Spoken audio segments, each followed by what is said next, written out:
He said that his interest as a teacher was to get me thoroughly involved with the themes of life and being alive.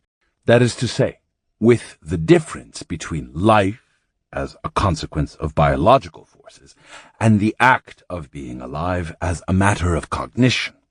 When sorcerers talk about molding one's life situation, they mean molding the awareness of being alive.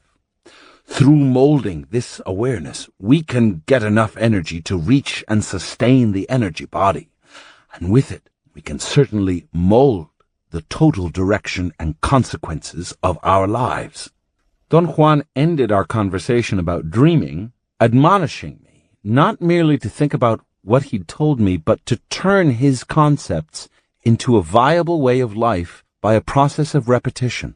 He claimed that everything new in our lives, such as the sorcerer's concepts he was teaching me, must be repeated to us to the point of exhaustion before we open ourselves to it.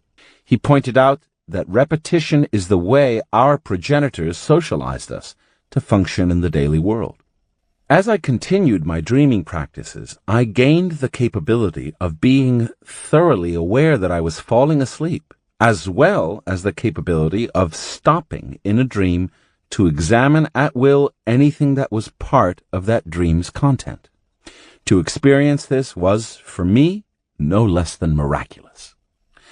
Don Juan stated that as we tighten the control over our dreams, we tighten the mastery over our dreaming attention.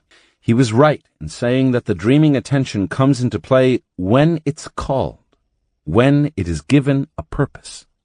Its coming into play is not really a process as one would normally understand a process, an ongoing system of operations or a series of actions or functions that bring about an end result.